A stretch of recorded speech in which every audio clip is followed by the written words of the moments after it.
वैसे तो आईआरएफ वालों की स्पाई यूनिवर्स बहुत अच्छी चल रही है, जहाँ इन्होंने अब तक 3 बड़े स्टार को सेटअप कर दिया है, पर इसी के साथ इनके लिए एक बड़ी प्रॉब्लम भी आ रही है।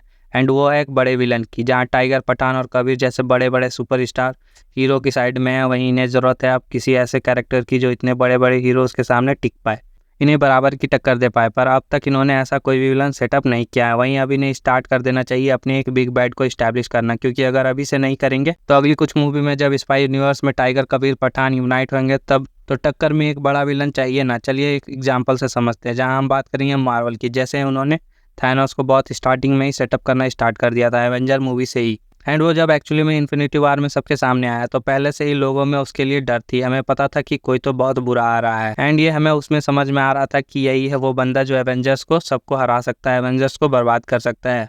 और इतना ही नहीं, मार्वल वालों ने इन्फिनिटी वार के स्टार्टिंग में ही हल्क से लड़ाई करवा के दिखा दिया कि थैनोस ही है इन सब का रियल बिग बैड। अगर हम अपने इंडिया का भी एग्जांपल ले तो हाल ही में आई लियो मूवी जो सेट है लोकेश कनकराज सिनेमैटिक यूनिवर्स में। इवन इन्होंने भी अपनी यूनिवर्स के दूसरे ही मूवी में अपने मेन विलन को, अपने बिग बैड को स्टैब्लिश कर दिया, जहाँ विक्रम मूवी में ही रोलेक्स की जबरदस्त एंट्री और सूर्या सर की कमाल की एक्टिंग ने एक बड़े विलन को सेटअप कर दिया, जहाँ अब विक्रम, लियो, दिल्ली जैसे हीरोज को एक साथ आने के लिए एक रीज़न मिल गया है।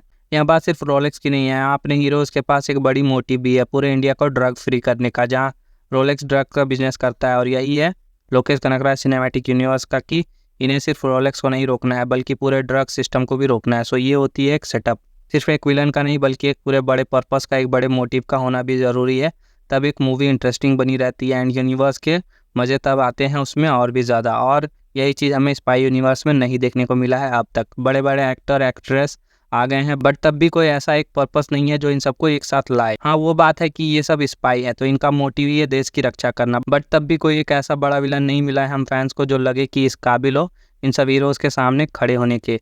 वैसे एक र्यूमर है कि अपने जूनियर एनटीआर को शायद हो सके तो एक बड़े विलन की तरह सेटअप किया जा सकता है वार 2 में, एंड ये अगर होता है तो मुझे लगता है कि जूनियर एनटीआर बहुत अच्छे होंगे इस कैरेक्टर के लिए। ये वाकई में तगड़ा टक्कर दे सकते हैं इन सबको, पठान, टाइगर एंड कबीर जैसे कैरेक्टर्स को। सो मुझे ये थ्योरी सही लगती है। एंड हमें टाइगर 3 में कुछ देखने को मिल जाएगा तो ये और भी अच्छा रहेगा, क्योंकि इमरान हाशमी भी एक बिग बैड की तरह सेटअप हो सकते हैं, बस इन्हें भी ये लोग यही मूवी में ख़त्म ना करते बाकी मूवीज़ के विलन्स की तरह।